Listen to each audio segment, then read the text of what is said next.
Good morning, everyone. We are so glad that you are doing online church with us this morning. I want to personally welcome you to First Christian Church of Napa's online weekend service. Mother's Day is next Sunday, and we are having a special online family service. You can watch it anytime during the week on our website, fccnapa.org, or on YouTube, or you could watch it with the rest of the FCC family on Facebook at 10 a.m. Sunday morning. Afterwards, from 11 a.m. to 1 p.m., we're going to be hosting a free drive-through lemonade stand with lemon Kona ice for you, your family, and the Napa community. Sometimes during our certain circumstances, it's a little bit difficult not to mourn the normalcy that we thought we had before. But we, as a church, we don't want you to feel like you are going through this alone. Our prayer team is lifting up the church family and the Napa community every week in prayer, and we would love to pray for you specifically. You can email prayer@fccnapa.org or go on our First Christian Church app to share your requests. If you are new to First Christian Church and our online service, we would love to connect with you, and we actually have a welcome gift for you as well. All you have to do is text the word welcome to 1-707-414-0949. In the Gospels, Jesus says this.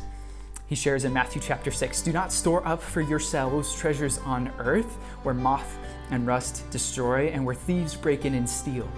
But store up for yourselves treasures in heaven, where moth and rust do not destroy and where thieves do not break in and steal." Jesus affirms this idea that the things of this world, the things that we strive for, will at one point disappear. They'll at one point go out of style. But the things that we give to God, the things that we store up with God, will not. And I think that's a wonderful thought for us to meditate on as we go into our time of offering. If you would like to give to FCC today, you can do so through our website, fccnapa.org, through the First Christian Church app, or you can text the amount you would like to give to 84321. Checks can also be mailed to the church office. Next up, Justin and Cindy will share a worship song with us.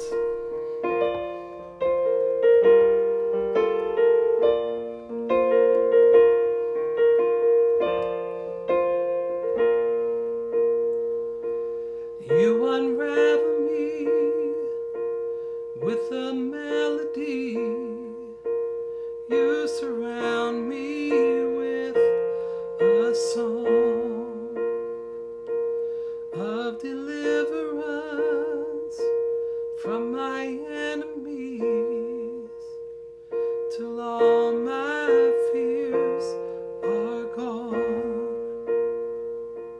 And I'm no longer a slave to fear.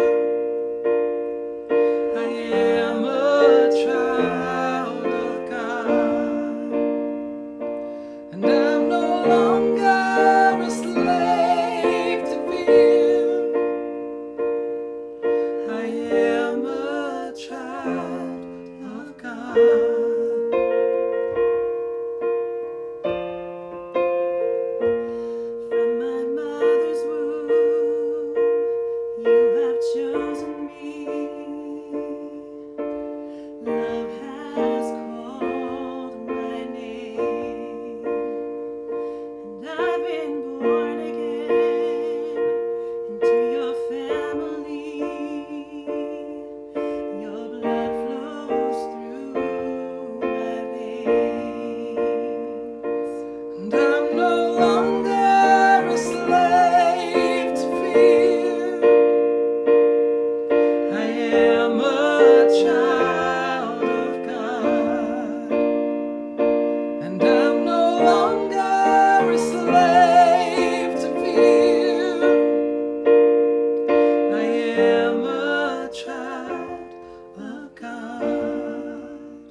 This is how I fight my battles. And this is how I fight my battles. It may look like I'm surrounded, but I'm surrounded by you.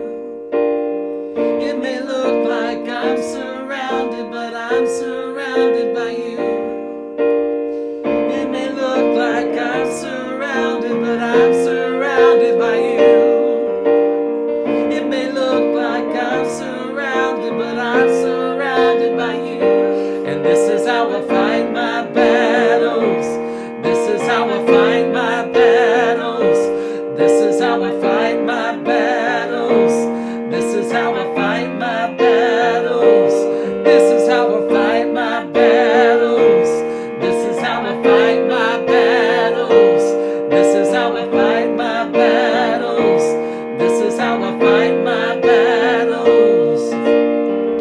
You split the sea so I can walk right through it. My fears were drowned in perfect love. You rescued me so I could stand and sing. I am a child of God. Oh, I am a child of God. I am a child. And this is how I fight my battles. This is how I fight my battles. This is how I fight my battles. This is how.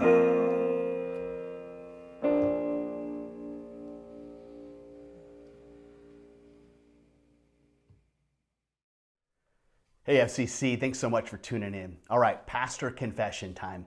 Have you ever been in one of those situations where you thought you were going the right way and realized you were not going the right way? Yep, happened to us. My family and I went to San Francisco last summer to see a play in the theater district. So we parked the car, we had the phone out with the GPS, following the directions.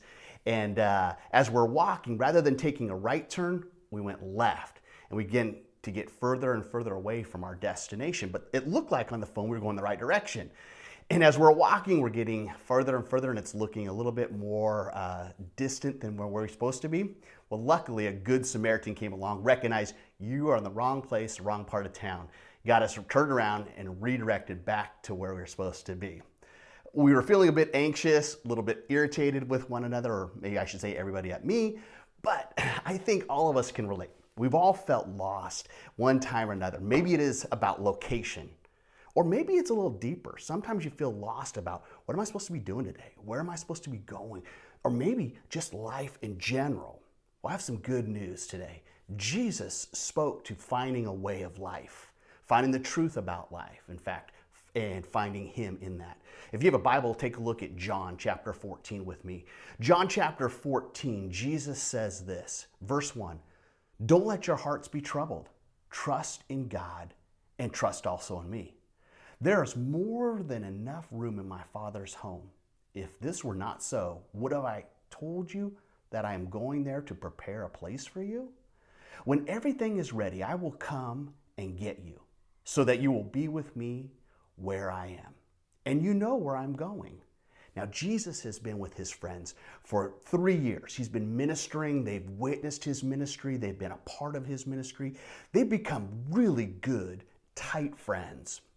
And as he's talking about the kingdom and the way of God and the role of being a disciple, a follower of Jesus, and this new life and this new way, Thomas really leans in. Gotta love about Thomas. Thomas leans in and says, I want to know. I really want to know the way. Now, we're going to read verse 5, and it's super important to understand verse 5 in this passage and not jump too quickly to verse 6, which is the famous passage in this scripture. But if we don't really grab onto verse 5, we'll miss some of the depth of verse 6. It's Thomas's response when Jesus says, you know where I'm going. Listen to what Thomas says in verse 5. No, we don't. No, we don't, Lord, Thomas said. We have no idea where you're going. How can we know the way? I mean, I love Thomas in this. I love his heart, is that Thomas realizes, looking around, I'm going to say it. We don't know the way. We don't know which way to go. We don't know where we are, what you're even saying, and how to get there.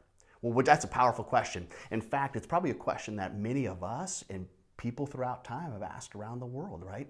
See, there are some people who say, I'm an atheist, and even some statistics that say that's a growing segment of the population, but relatively speaking, at a global level, it's a very small percentage of people. Most everybody believes there's a higher power. The question is who is that higher power? And how do I know that this is the right way?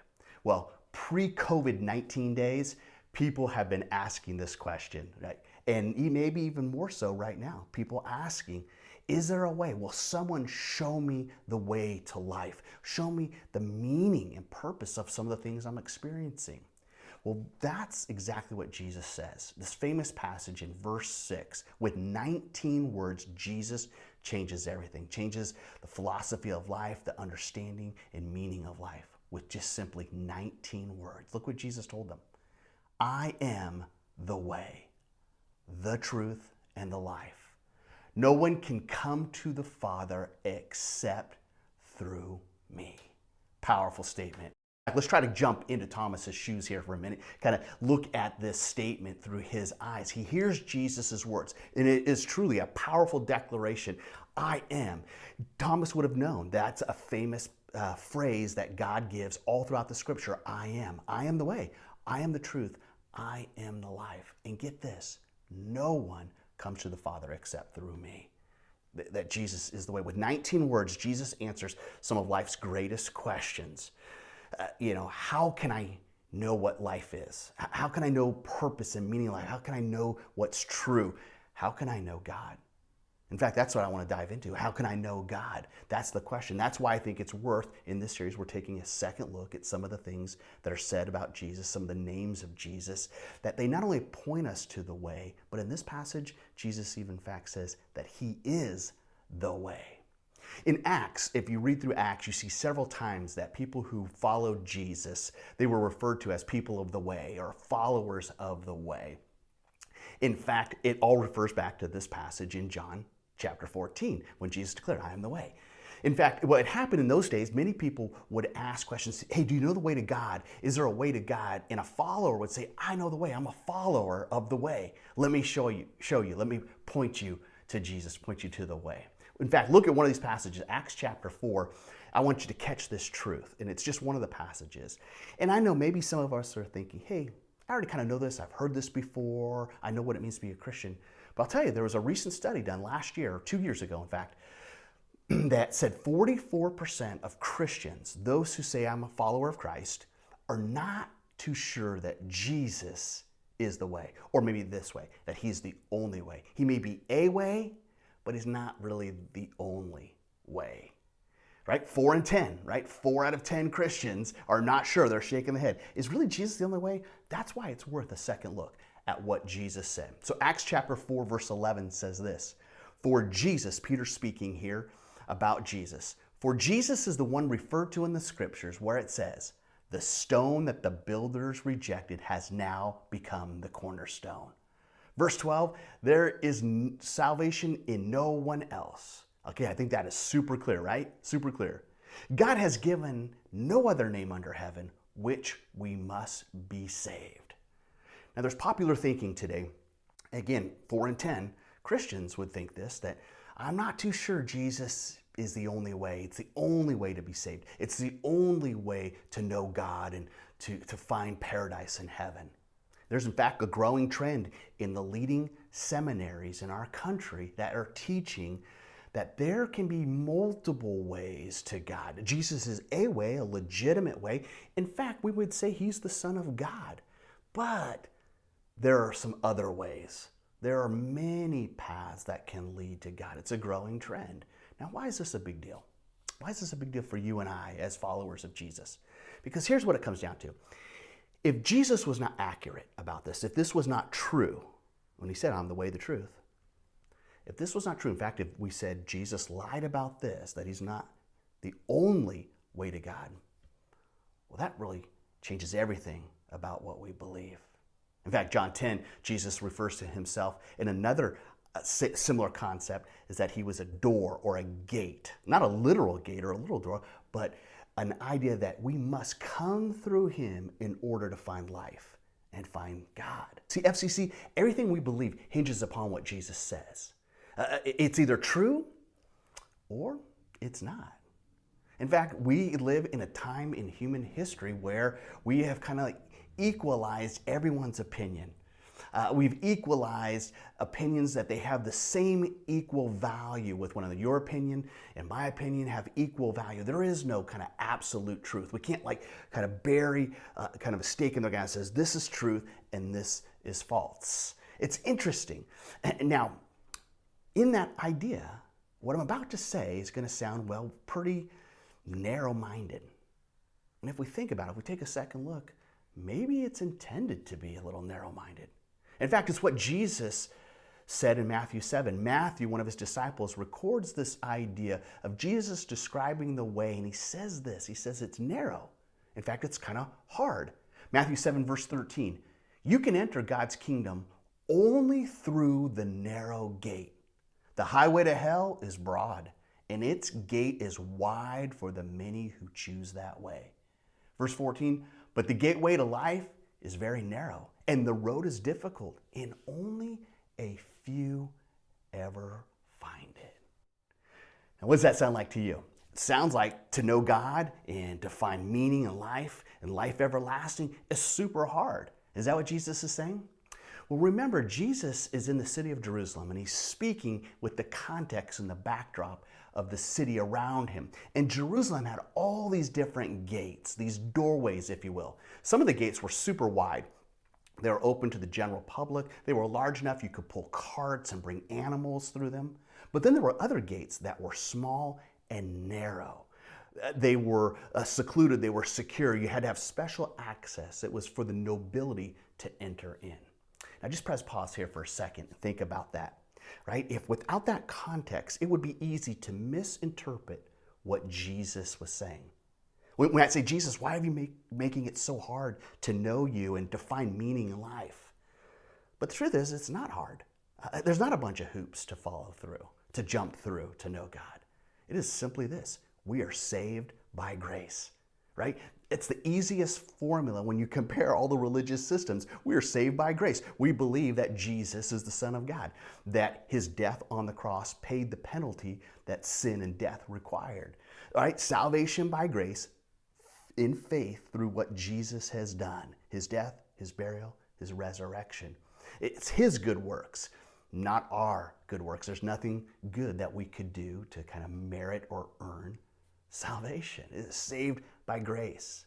So the way and the understanding of that is not narrow because of a long list of requirements that we must fulfill in order to get right with God. No, it's something different. When we read this passage in Matthew, Jesus is saying the way is narrow only by comparison. In other words, you have an enemy of your soul. The devil himself has a strategy to blind you to the truth, to confuse you, to lie to you, to provide 100,000 alternatives to God and to know God.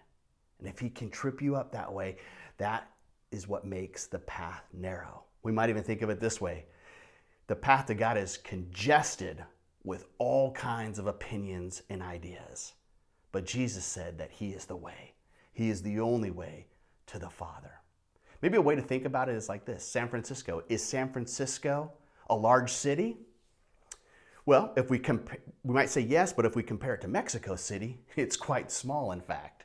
So it's by comparison. Jesus is saying the way to God, the way to a full life, the way to know God, it's clearly marked out. It's in plain sight. There's no confusion. Jesus is the way. That's truth, and that brings us life.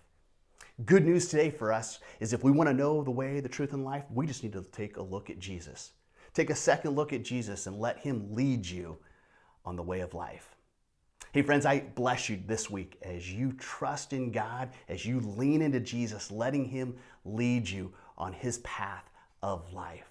Do you need prayer? We'd love to pray for you. You can just drop us an email at prayer@fccnapa.org or use our mobile app to fill out a prayer card, and we would be honored to pray for you. Hey, even drop us a phone call. We would enjoy talking with you and encouraging you and praying for you. God bless, friends. Thanks for listening to Pastor Allen's message. We invite you to worship in this next song that Katie Perez and Mike Sandy will lead us in.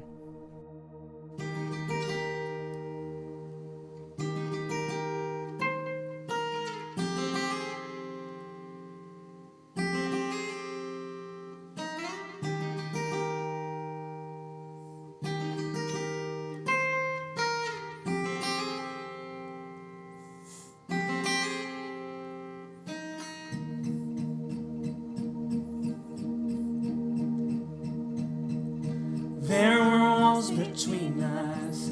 By the cross you came and broke them down. You broke them down. There were chains around us. By your grace we are no longer bound. No longer bound. You called me out of the grave. You called me into the light. You called my name and my heart came alive. Your love is greater. Your love is stronger. Your love awakens, awakens, awakens me. Your love is greater. Your love is stronger. Your love awakens, awakens, awakens me.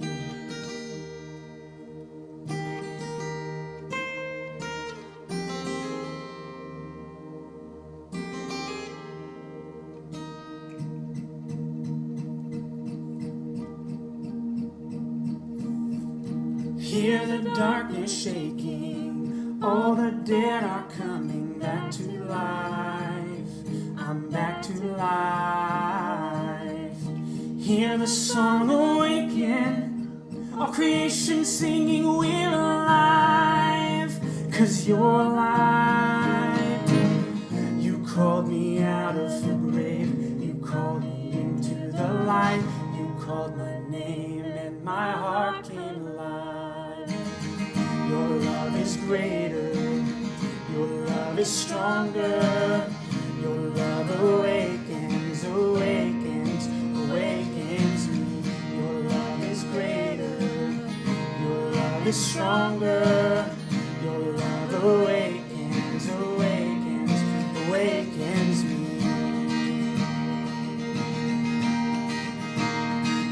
And what a love we found, death can't hold us down. We shout it out, we're alive, 'cause you're alive. What a love we found, death can't hold us down. We shout it out, we're alive, 'cause you're alive. And what a love we found, death can't hold us down. We shout it out, we're alive, 'cause you're alive. What a love we found, death can't hold us down. We shout it out, we're alive, 'cause you're alive.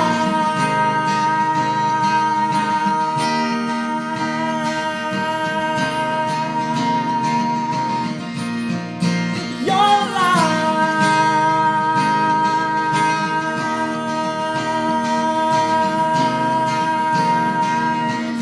Your love awakens me.